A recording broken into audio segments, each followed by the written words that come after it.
Well, hello everyone. Welcome back. Lukey P here with another episode of Supreme Ruler Ultimate. So we're picking up from where we left off last time. Yeah, I'm really enjoying this game at the moment. This is like the 6th or 7th episode I've recorded in just a couple of days. So we're going to let the time tick on. Just remembering from last episode, we've got these guys marching down here to build some air bases here. And our engineer has finally reached this little area here where there's going to be some metal ore production going on, having marched across a large part of the country.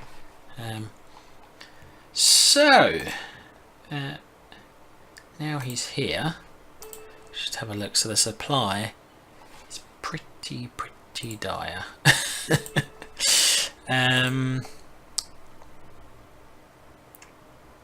So in theory, right, if we're producing 1,600, we got 2 mines, and we're only doing 21% supply. Is that what it was on? 26% supply. We should look to focus on building that up. So we've got okay, so actually one thing we're going to want to do is turn that off. It's definitely better to buy military goods in. We're paying 1,200 more to make them than we would buy them off the market, so we definitely don't want to do that. So let's build an air base, which will cost me 4,100 industry goods, and a supply port which costs me 3,000. I might build 2 of those, so I'm probably looking at, actually I'll build 1 to start with because I've got a village there which does help with the supply. So I'm only looking at, under 10,000, so that's, I've got plenty there for that. This is 673. I've just turned off the manufacturing for it. Sorry, I meant to look at the airbase stats, which tell me I need 712. So we're going to need to go to the market and buy some military goods, which is fine. So you can help with construction. Let's just build a road. And so military goods. So whereas we bought a fair amount of industry goods from people direct through a trade, we haven't actually done military goods, and often they will be willing to sell a bit because they often don't really need all of these. Yeah, there you go. You see, the UK will sell us 20,000 military goods, which costs them 86 million to make. They're going to sell us it for 84. That's a pretty good trade. That will give us enough of a buffer for quite a little while. So we'll do that, and they've clearly agreed to that because our money's gone down. Yep. Okay, so let's let time tick on.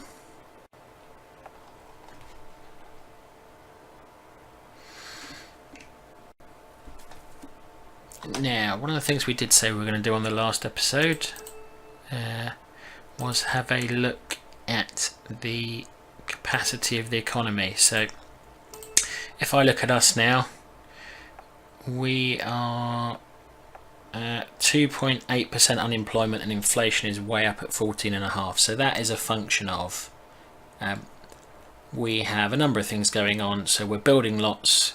It means more people have got more money in their pockets, which is putting up our GDP. But it also means that people are asking for higher wages. So unemployment's becoming an issue. People are asking for higher wages. It's driving up inflation. Inflation isn't necessarily a bad thing. I've read around a bit between episodes about what you can do to manage it. There's 2 different schools of thought. One says manage it. One says if it's about 20, that's fine. On previous games I've played, I've been fine with 20. It would be interesting to see if I was really committed to keeping inflation low, what that would do to the economy.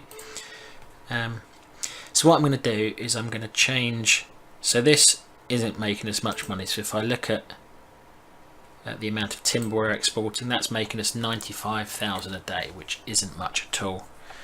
Rubber's making us 12,000 a day, which also isn't much at all. So what I'm going to look to do is I am going to tweak timber to be 101% of demand, and just to cope with the various fluctuations, I'm going to say don't sell any of the surplus, so we get a little bit extra each day just to increase that stock. That way, if ever in the future we do get caught out, we've got stock building up to eat into. Rubber, again, this isn't you know, we haven't got much of a stockpile. What I'm going to do is I'm going to stop selling that on the market. Two reasons for that. One is some people may approach us and offer to buy it at a high price, but also rubber is used in consumer goods, and at some point in the future we're going to want to ramp up our consumer good production, and quite frankly 4,000 is a very small stockpile to be playing with. So let's let time tick along. So we've got our second engineer on the long walk, not to freedom like Nelson Mandela, but the long walk to whatever this place up here is called, Irisi. And you can see our economy still doing fine. All is good really, actually, at this point. Consumer goods, so China are back, wanting a few more consumer goods off us. They're willing to pay us nearly a 50% markup. So we've got spare consumer capacity, so we should definitely agree to that. You can see they're complaining about prices being too high again and warning me about the labour shortage. So let's go back to oil. Let's have a look at the prices. We're still a little bit high. We'll put it down to 87 and see what that does for people. Agriculture looks fine as a price. You see we're making lots of money still each day, and this is going to free us up to invest.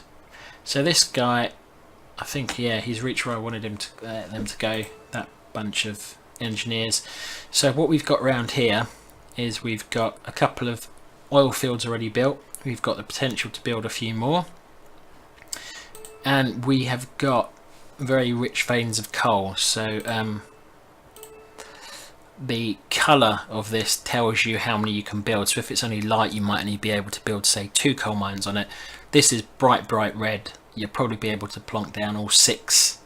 So each square, basically, you have 6 things you can fill up with on that particular square. So what we're going to do first, I think, is check how much industrial stuff we need. And actually, if you have a look, so you see industry's gone right down since the last episode. So the market has so before I was having to bulk buy, I think, up at this price, and I'm now down here. And that may even be, it may actually have been me who was distorting the market by buying so much. But that's the price you pay at the start of the game. So let's see.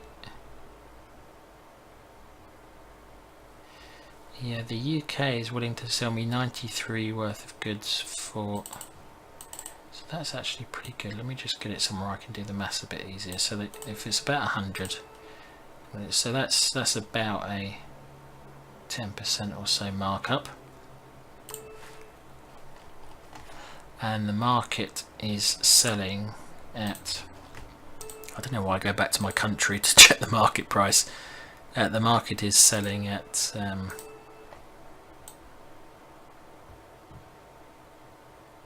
yeah, not dissimilar. So in the interests of building our relationships with the UK, let us buy direct from them. Let's see how much they're willing to sell. So what if I tried to buy, yeah, 100,000 units, that's quite nice. Let's do that deal.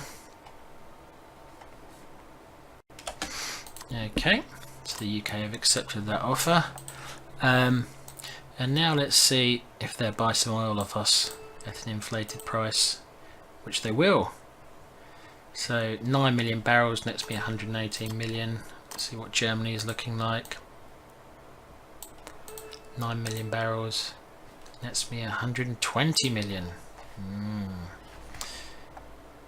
Looks like we may be selling that to Germany. Let's have a check China. So China, we're doing a little bit of trade with consumer goods on them. Yeah, so they're starting to come around to be friendly with us as well. It's good to have some of these big nations just be on good terms with you. So what we're going to do is, we've got 15 million. We will sell 5 million ish to the UK. We will sell 5 million ish to Germany. And then we will wait for those two deals to go through. And we will sell the balance to China. Oh, maybe one of them reject. Oh, they did reject it. Germany rejected it. So this sometimes happens when just between ticks or whatever, the price moves slightly, or Germany's bank balance moves slightly, and the price they're offering it you before changes ever so slightly, and they decide to reject it. So if we make the same offer again, they've rejected it again. So clearly they are. Yeah, and we're offering them slightly more oil for the same price, but okay. So clearly Germany are going through a bit of a change right now. Let's try once more. It's not that they don't want to trade with us, it's just that sometimes these things move around a bit. There you go, see, successful this time. Luck of the draw. Sometimes some people trading think that if they reject it, it means they no longer want to trade with you. It doesn't really mean that normally. It just means that for whatever reason, in between you making the offer, something happened which caused them to reject it. Okay, so there we go. And we've still got 1 million in reserve. So what this has done is this has built up. So we got 140,000 stock now. We're above on production, so we can afford to start building stuff. So around here, coal mine is 17,000. So 6 of them will be what, 100,000 ish. Okay, that's fine. And then we want to build in the center, we want to build an air base and a supply port, a supply depot rather, which isn't going to cost us too much. So this will probably suck our money a little bit, but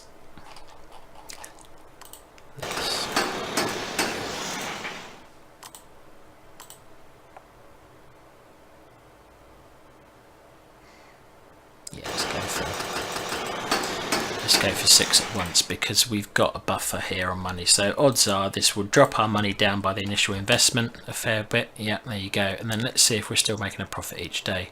We are not. So that's the point at which you're building enough that you're no longer making a profit each day. So we are dropping by about 9 million a day ish. Yeah, something like that, which isn't too bad, because what's going to happen is A, some of these central hubs are going to build pretty quickly, and B, we are still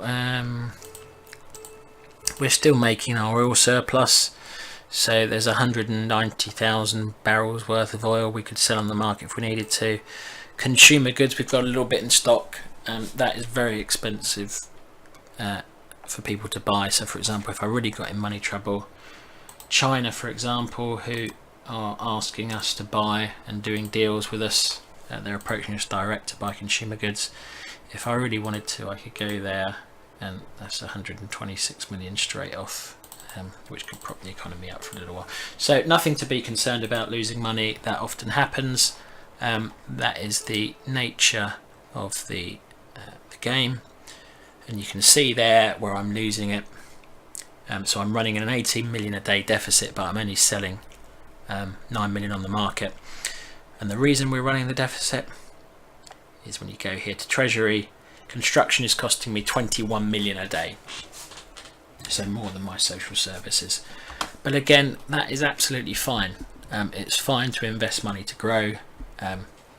It's fine to do that in real life if you've got a business, and it's fine to do it here if you are playing a computer game.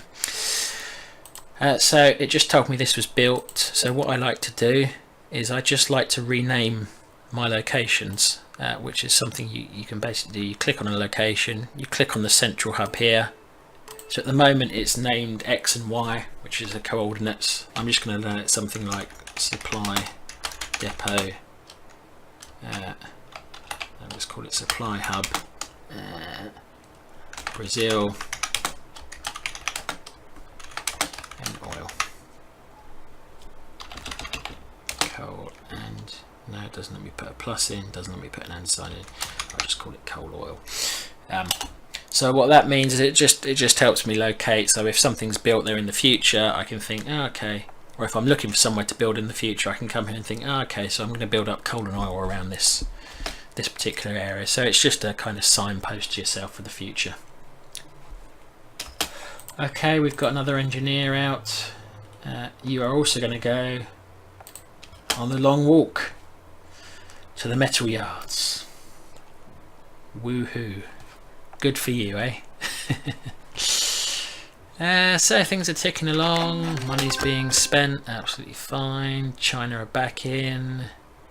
Again, they're offering us, 30%, 33% if it's margins, if you think that's pretty good for consumer goods, so we're going to accept that as well.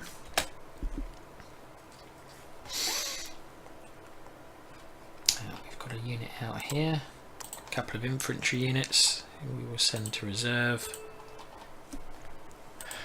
Yeah, so things are ticking over, we're losing money, but we can easily remedy that. We wander up here to the UK and we say to them, hey guys, do you want to buy 4 million of oil? Let's say yeah, we'll buy it 52 million. Hey presto, we're kind of fixing the amount we're losing, so there's nothing to be concerned about from the money dropping down. Czechoslovakia want to buy agriculture direct. It's because we've dropped it down to 90%. So the market is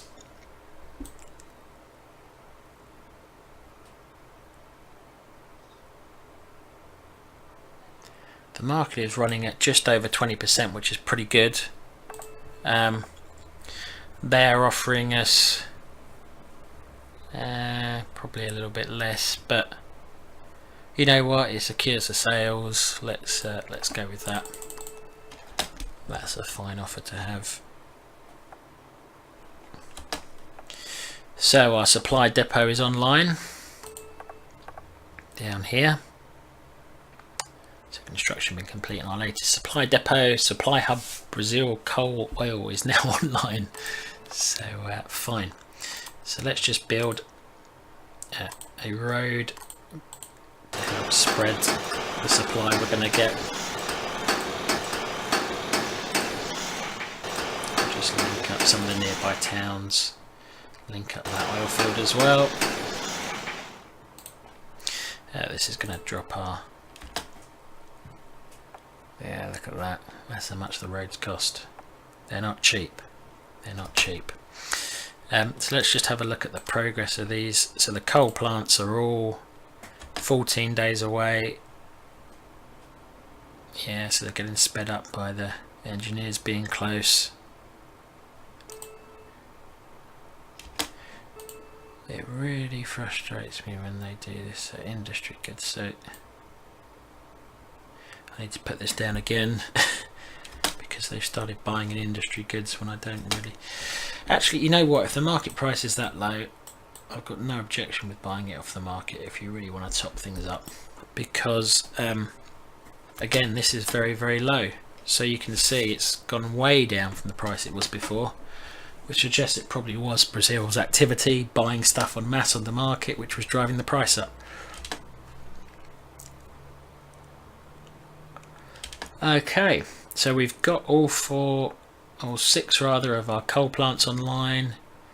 Our airbase is that also online? Active.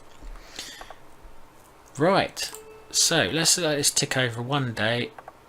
Yeah, okay. Petroleum's too high. Unemployment is 2.5%. Wow. I've not really had it that low before. At least not this early on. So that tells me we've probably got a problem with our population. Wow, look at immigration versus emigration. So we are losing 200,000 people or so who are emigrating rather than staying in the country. So what we need to do is we need to start investing in some of our social services, I think. So let's let this tick over a day and see what this does to coal. There you go.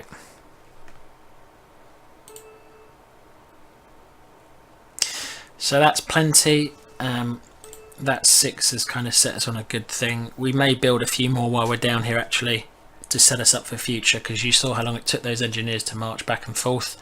We may want to build another 6 there, go up and start building some more power. So we're going to set this to be 103% of demand, just increase the stockpile a little bit. Timber, you can see that's matched to demand. Agriculture we don't want to change because that is funding a lot of our surplus. So basically we're getting to the point where we're running out of population to do more things, which has come earlier than I was expecting, to be honest. So we are at 2.5% unemployment, but you know, we're still not making a massive amount, and that is because our population is falling. So what I want to do is I want to attract some more people to this country and generally improve services. So what's going to happen now is you will see I'm making I'm about flat per day, am I? I'm about flat per day, and why is that? That is because agriculture has stopped selling to the market. Okay, let's put that down a little bit. We're willing to sell anything above 140. So again, let's wait for a normal day. I can tell you roughly what it's going to be. So it's going to show us making about 9 million of sales and a roughly balanced economy. So what we're going to do now is we're going to choose to use some of these day-to-day sales to fund a loss-making economy up here, because we just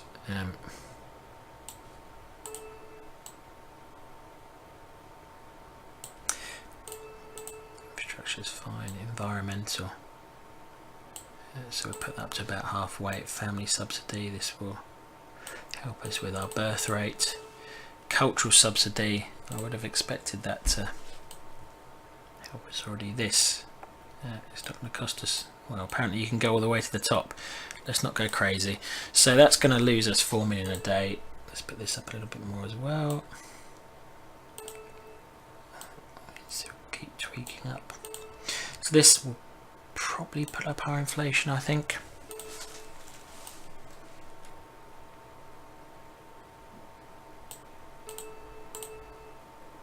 Okay, that'll do. So what's going to happen is we're losing 6 million. Who wants to do a deal?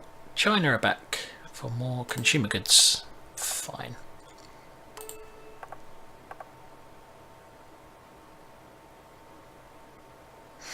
Okay. So we're running a loss-making economy, but that is offset by trading, roughly, depending on what happens each day. Have a look, it does seem to jump around a little bit, and that is because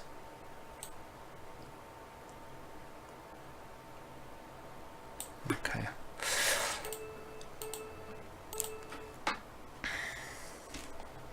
So this is quite nice, so we're roughly balanced on this. So if we get extremely desperate for population, we may even want to think, ironically, having built up our industrial production, about turning this off and buying off the market, but that would then drive up the market price, which is why it was so high earlier. So yeah, we're pretty good on all of this, really. What I'm going to do actually is, given this costs as much for us to produce as it does to buy off the market at the moment, we are going to put all but one offline. We'll leave that one at 100% of capacity, and the reason we're doing that is this one will give us a baseline as to how much it's costing us to produce. So for example, if that climbs to say 10, and I know I can produce for 6 because I've got one producing, so I know that that production cost there is reliable, I can turn these back on. But for now, while it's equal to the market and I'm struggling with my unemployment level, turning those off eliminates some jobs, which isn't a bad thing, because in this economy we've got not enough people to do all the jobs we want. Ethiopia, that's not particularly profitable, but we'll accept it anyway. It's good to accept trades in general, unless they're, you know, completely loss-making, because they just help your economy. We need to have a little think about what we want to do. So oil is helping us. You'll notice again there's been a little jump up. That is because this here, look at the supply in that oil field, it's now 90%, because we've got this here really putting up our supply. So you can really see, you know, what I was talking about right at the very start about the importance of supply for Brazil. So this one down here, for example, I mean, even that's got a boost to 78% now. Yeah, so this is good for Brazil. Now we could, at this point, there are a couple of things you could do. You could start building more oil fields around here to exploit that this is a very high supply area now of goods. Or, and it would be great if we had faster engineers to move around, you know, motorized engineers, or you can move around, see where you're producing stuff, and start building supplies to help you. So for example, let's see if we can find, let's put that in reserve. I was just wondering if there was anything in that particular. That's already got an airbase. That's got our consumer goods plant, or one of them, and that's got 82% supply, so that's fine. But then let's have a little look further over here. So here's our hydro plants here. There's a bunch of hydro plants producing at 31% efficiency. 47%, not a great deal. Those may well be candidates. I'm actually looking for oil fields, and I seem to remember we have some up here, don't we? Yeah, and that's going to be a really long walk. So look at this. These are at 10% and less.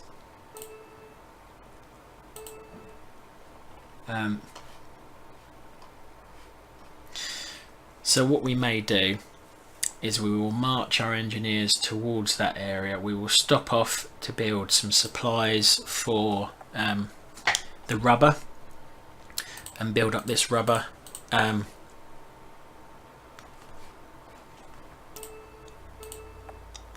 But while our economy is a little bit under pressure from population shortfall, we don't want to build any more.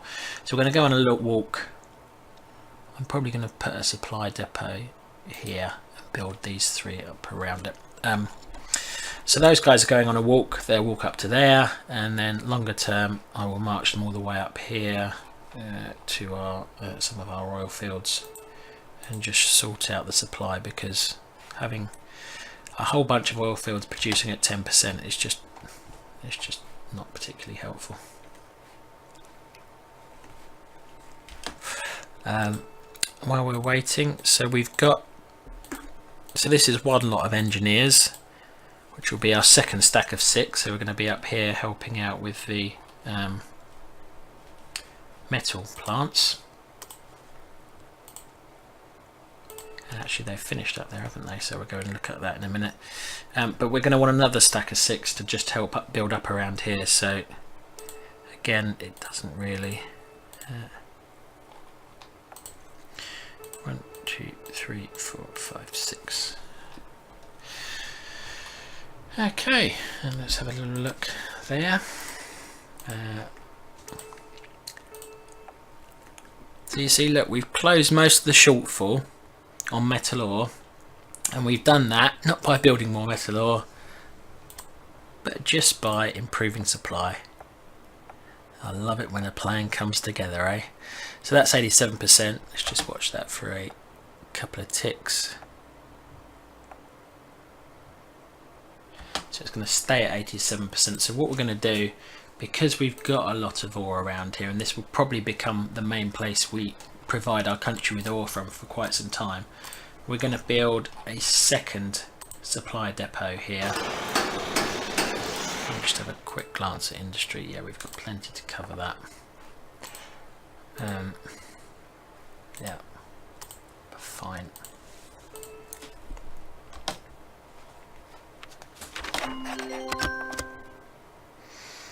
Ethiopia are back for more agriculture. That's fine. We'll keep doing the deal. They'll probably keep coming back.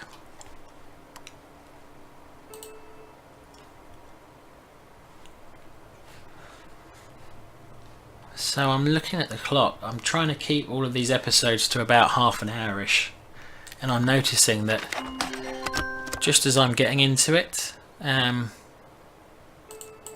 we are out of time again, which probably means I'm gonna stop here and record another episode straight after, if I'm honest, because I'm quite enjoying what's going on here. I like the plans, I like the development going on. So we'll wrap this episode there. Thank you very much for watching, everyone. I'm Lukey P. Do please comment below this video. Let me know any questions, any comments, any suggestions for improvements. Do give this video a like, and please do subscribe to my channel. I would appreciate it, and it really helps encourage me and keep me motivated to keep on playing. So thank you for watching, everyone, and I will see you again soon.